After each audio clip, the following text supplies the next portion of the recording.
শুরু করছি আজকের গল্প সত্যজিৎ রায়ের লেখা মিস্টার শাসমলের শেষ রাত্রি। মিস্টার শাসমল আরাম কেদারাটায় গা এলিয়ে দিয়ে একটা স্বস্তির নিঃশ্বাস ফেললেন। মোক্ষম জায়গা বেছেছেন তিনি, উত্তর বিহারের এই ফরেস্ট বাংলো। এর চেয়ে নিরিবিলি নিরাপদ নিরুপদ্রব জায়গা আর হয় না। ঘরটিও দিব্যি, সাহেবী আমলের মজবুত সুদৃশ্য টেবিল চেয়ারে সাজানো, প্রশস্ত খাটে বালিশ বিছানা তকতকে পরিষ্কার। ঘরের সঙ্গে লাগোয়া বাথরুমটিও বেশ বড়। পশ্চিমের জানলাটা দিয়ে ফুরফুরে বাতাস আসছে, আর সেই সঙ্গে আসছে ঝিঝির একটানা শব্দ। বিজলি না থাকলেও কোনো ক্ষতি নেই। কলকাতার লোডশেডিংয়ে কেরোসিনের আলোয় পড়ার অভ্যাস হয়ে গেছে। বাংলোর আলোতে সাদা কাচের শেড থাকার ফলে তার কলকাতার আলোর চেয়ে বেশি বলেই মনে হচ্ছে। সঙ্গে বই আছে, গোয়েন্দা উপন্যাস, মিস্টার শাসমলের প্রিয় পাঠ্য। এক চৌকিদার ছাড়া বাংলোয় অন্য কোনো বাসিন্দা নেই, অর্থাৎ আর কারুর মুখ দেখতে হবে না, কারোর সঙ্গে কথা বলতে হবে না। চমৎকার! কলকাতার ট্যুরিস্ট আপিসে গিয়ে 10 দিন আগে থেকে বলে এসেছিলেন এই বাংলোর কথা। দিন চারেক আগে মিস্টার শাসমল তাদের কাছ থেকে চিঠিতে জানেন যে ঘর বুক করা হয়ে গেছে। অন্তত 3টে দিন এখানে থেকে তারপর অন্য কোথাও যাবার কথা ভাবা যাবে। সঙ্গে টাকা আছে যথেষ্ট, মাসখানেক চালিয়ে নেওয়া যাবে অক্লেশে। নিজের গাড়ি আছে সঙ্গে, স্বভাবতই তিনি নিজেই চালিয়ে এসেছেন এই 550 কিলোমিটার পথ। চৌকিদার তার কথা মতো 9:30টায় ডিনার দিয়ে দিল। হাতের রুটি, অরহরের ডাল, একটা তরকারি আর মুরগির কারি। ডাইনিং রুমেও সাহেবী আমলের চিহ্ন রয়েছে। টেবিল, চেয়ার, চিনেমাটির পাত্র, বাহারের সাইনবোর্ড, সবই সেই কালের। এখানে মশা আছে কি? খেতে খেতে প্রশ্ন করলেন মিস্টার শাসমল। কলকাতায় যে অঞ্চলে তার ফ্ল্যাট সেখানে মশা নেই। আজ বছর 10 হলো মশারির অভ্যেসটা চলে গেছে। ওটা ব্যবহার না করতে পারলে আরো নিশ্চিন্ত হওয়া যায়। চৌকিদার জানালো যে শীতকালে মশা হয়, তবে এ সময়টা অর্থাৎ এপ্রিলে মশারির দরকার না হওয়ারই কথা। অবশ্যই স্টকে আছে মশারি, সাহেবের দরকার হলে খাটিয়ে দেবে। চৌকিদার আরো বলল যে রাত্রে দরজা বন্ধ করে শোয়াই ভালো, চারিদিকে জঙ্গল। আর কিছু না হোক শেয়াল টেয়াল ঢুকে পড়তে পারে ঘরে। মিস্টার শাসমল অবশ্যই নিজেই ঠিক করেছিলেন যে দরজা জানালা বন্ধ রাখবেন। খাওয়ার পর ডাইনিং রুম থেকে বারান্দায় বেরিয়ে এসে হাতের টর্চটা জ্বালিয়ে জঙ্গলের দিকে ফেললেন মিস্টার শাসমল। শাল গাছের গুড়ির উপর পড়ল আলো। তারপর আলোটা এদিক ওদিক ঘুরিয়ে দেখলেন কোনো জানোয়ার জাতীয় কিছু দেখা যায় কিনা। চোখে পড়ল না কিছুই। নিস্তব্ধ বন, ঝিঝি ডেকে চলেছে অবিরাম। বাংলোয় ভূত টুত আছে নাকি হে? হালকাভাবে প্রশ্ন করলেন মিস্টার শাসমল। চৌকিদার খাবার সরঞ্জাম তুলে নিয়ে তার ঘরের দিকে যাচ্ছিল। সে খালি একটু হেসে জানিয়ে দিল যে সে এখানে 35 বছর আছে। বহু লোক এই বাংলোয় থেকে গেছে, কেউ কোনোদিন ভূত দেখেনি। কথাটা শুনে মিস্টার শাসমল আরো খানিকটা হালকা বোধ করলেন। ডাইনিং রুমের পর একটা ঘর ছেড়েই তার নিজের ঘর, তাই আর খেতে যাবার সময় দরজাটা বন্ধ করেননি। ঘরে ঢুকে বুঝলেন বন্ধ রাখলেই ভালো ছিল। এই ফাঁকে কখন জানি একটা কুকুর ঢুকে পড়েছে। নেড়ি কুকুর, সাদার উপর বাদামি চোখ, হাড় বার করা চেহারা। এই ভাগ ভাগ, নিকলো ইহা সে। কুকুর ঘরের এক কোণে বসে আছে। ধমকে কোনো কাজ হলো না, যেন এই ঘরেই রাত কাটাবে এমন একটা ভাব নিয়ে বসে রইল। এই ভাগ। এবারে কুকুরটা মিস্টার শাসমলের দিকে দাঁত খিচিয়ে দিল। মিস্টার শাসমল 2 পা পিছিয়ে এলেন। ছেলেবেলা যখন বেগবাগানে থাকতেন তখন একজন প্রতিবেশীর ছেলেকে পাগলা কুকুরে কামড়ায়, ফলে ছেলেটির হয় জলাতঙ্ক। মিস্টার শাসমলের স্মৃতিতে সেটা একটা বিভীষিকার আকার ধারণ করে আছে। দাঁত খেচানো কুকুরের দিকে এগোনোর হিম্মত তার নেই। আর দৃষ্টি কুকুরের দিকে রেখে মিস্টার শাসমল ঘর থেকে বারান্দায় বেরোলেন। চৌকিদার। হ্যাঁ বাবু। একবার এদিকে এসো তো। চৌকিদার গামছা দিয়ে হাত মুছতে মুছতে এগিয়ে এলো। আমার ঘরে একটা কুকুর ঢুকেছে, ওটাকে তাড়াও তো। কুত্তা? চৌকিদার যেন ভারী অবাক হয়েছে বলে মনে হলো। কেন, কুকুর নেই নাকি এ তল্লাটে? তুমি আকাশ থেকে পড়লে যে? ঘরে এসো, দেখিয়ে দিচ্ছি। চৌকিদার মিস্টার শাসমলের দিকে একটা সন্দিগ্ধ দৃষ্টি দিয়ে তার ঘরে ঢুকলো। কাহা হে কুত্তা বাবু? মিস্টার শাসমলও ঢুকলেন তার পেছন পেছন। সত্যিই তো, এই 2 মিনিটের মধ্যেই কুকুর ভেগেছে। তাও নিশ্চিন্ত হবার জন্য চৌকিদার খাটের তলা এবং পাশের বাথরুমটা দেখে নিল। নেহি বাবু, কুত্তা নেহি হ্যাঁ। ছিল, চলে গেছে হয়তো। মিস্টার শাসমলের নিজেকে একটু বোকা বোকা লাগছিল। চৌকিদারকে ফেরত পাঠিয়ে দিয়ে তিনি আবার আরাম কেদারাটায় বসলেন। প্রায় শেষ হয়ে যাওয়া সিগারেটটা ক্যারামের গুটি মারার মতো জানলা দিয়ে ফেলে দিয়ে 2 হাত মাথার উপর তুলে আর ভাঙতে গিয়ে দেখেন কুকুর যায়নি, অথবা এরই মধ্যে কুকুর আবার ফিরে এসেছে এবং সেইভাবেই ঘরের কোণে দাঁড়িয়ে আছে। জ্বালাতনের এক শেষ। রাত্রিরে এই নতুন চটিটার দফারফা করবে। ফেলে রাখা চটির ওপর কুকুরের লোভের কথা মিস্টার শাসমল জানেন। মেঝে থেকে বাটার চটিটা তুলে নিয়ে টেবিলের উপরে রেখে দিলেন তিনি। ঘরের একজন বাসিন্দা বাড়ল। এখন থাকুক, ঘুমানোর আগে আরেকটা চেষ্টা করে দেখব ব্যাটাকে বিদেয় করার। মিস্টার শাসমল হাত বাড়িয়ে টেবিলে রাখা এয়ারলাইন্স ব্যাগটা থেকে গোয়েন্দা উপন্যাসটা বার করলেন।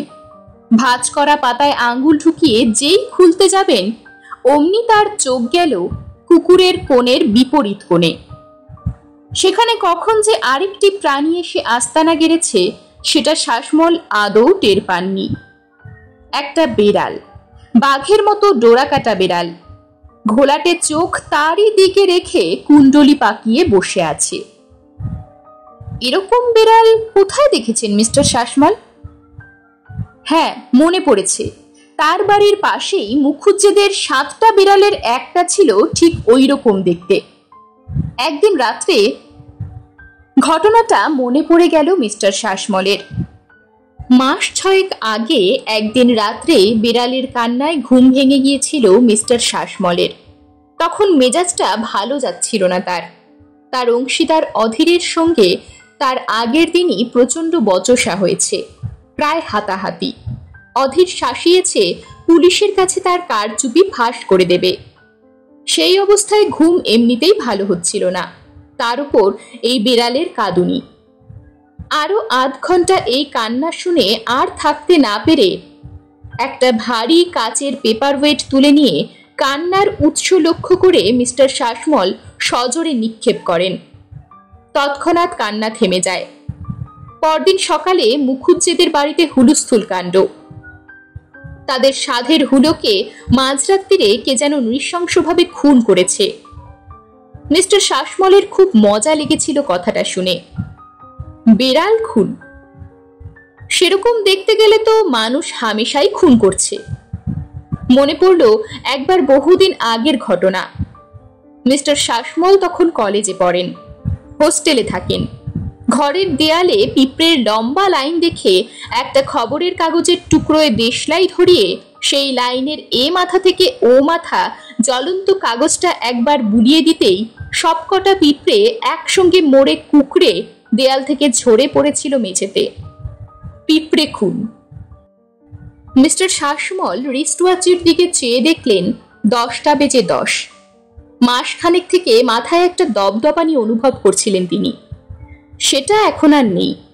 আর মাথা গরম ভাবটা, যেটার জন্য তাকে দিনে 3 বার স্নান করতে হতো, সেটাও আর বোধ করছেন না তিনি। মিস্টার শাসমল বইটা খুলে মুখের সামনে ধরলেন। 2 লাইন পড়ে আবার চোখ চলে গেল বেড়ালটার দিকে।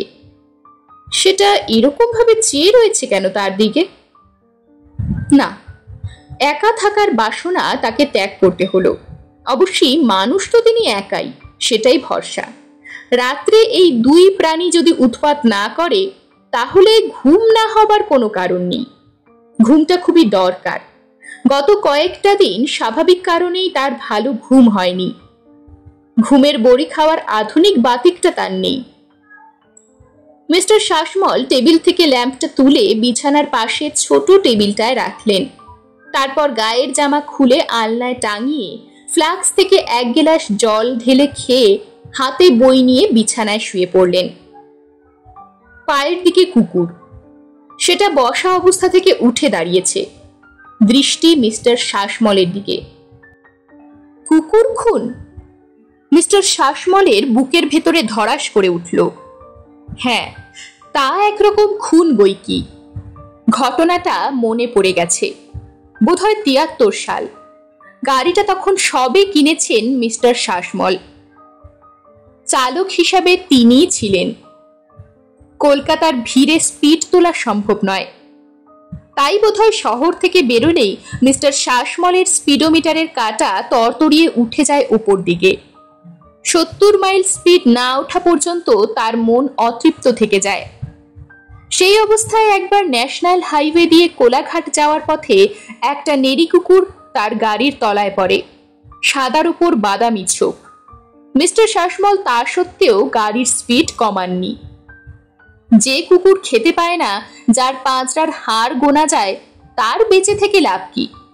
এমন একটা ধারণা মনে এনে অপরাধবোধ লাঘব করতে চেষ্টা করেছিলেন, এটাও মনে আছে। কিন্তু এই স্মৃতি তার মনের নিরুদ্বেগ ভাবটাকে একেবারে তছনছ করে দিল। জীবনে যত প্রাণী হত্যা করেছেন তিনি, তার সবগুলোই কি আজ এই ঘরে এসে হাজির হবে নাকি? সেই প্রথম পাওয়া এয়ারগান দিয়ে মারা কুচকুচে কালো নাম না জানা পাখি, আর সেবার সেই ঝাড়গ্রামে মামা বাড়িতে থান ইট দিয়ে। হ্যাঁ, সেটাও এসেছে।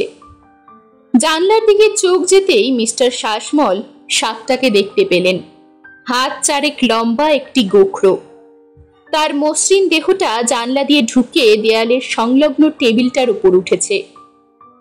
এপ্রিল মাসে সাপ বেরোয় না, কিন্তু বেরিয়েছে। সাপের ৩ ভাগের ২ ভাগ রয়ে গেল টেবিলের উপর। বাকি ১ ভাগ টেবিল ছেড়ে উঁচিয়ে উঠল ফনা তোলার ভঙ্গিতে। ল্যাম্পের আলোয় জ্বলজ্বল করছে তার নির্মম নিষ্পলক দুটি চোখ।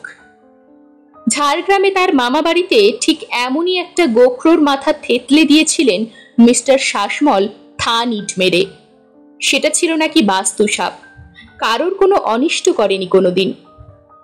মিস্টার শাসমল অনুভব করলেন তার গলা একদম শুকিয়ে গেছে। চেঁচিয়ে যে চৌকিদারকে ডাকবেন, তার কোনো উপায় নেই। বাইরে ঝিঝির ডাক থেমে গিয়ে চারিদিকে এক অপার্থিব নিস্তব্ধতা। হাত ঘড়ির কোনো শব্দ নেই, না হলে সেটা শোনা যেত। একবার মিস্টার শাসমলের মনে হলো তিনি হয়তো স্বপ্ন দেখছেন। সম্প্রতি ২-১ বার এমন হয়েছে। নিজের ঘরে নিজের খাটে শুয়ে হঠাৎ মনে হয়েছে তিনি যেন অন্য কোথাও রয়েছেন। ঘরে অচেনা অজানা লোকজন চলাফেরা করছে, অস্ফুট স্বরে কথা বলছে, কিন্তু সেটা কয়েক মুহূর্তের জন্য। ঘুমিয়ে পড়ার ঠিক আগের মুহূর্তে বোধহয় এরকম হয়। এও একরকম স্বপ্ন, যদিও পুরোপুরি স্বপ্ন নয়। আজ অবশ্যই স্বপ্ন দেখছেন না তিনি। নিজের গায়ে চিমটি কেটে বুঝেছেন তিনি জেগেই আছেন। যা ঘটেছে তা সত্যি তার চোখের সামনে ঘটেছে এবং তাকে দেখানোর জন্যই ঘটছে। আরো ঘন্টাখানেক এইভাবে শুয়ে রইলেন মিস্টার শাসমল। ইতিমধ্যে মশা ঢুকেছে ঘরে। কামড় তিনি অনুভব করেননি এখনো, কিন্তু তারা যে আশেপাশে ঘোরাফেরা করছে সেটা চোখে দেখে এবং কানে শুনে বুঝছেন। কত মশা মেরেছেন তিনি জীবনে, তার কি হিসেব আছে?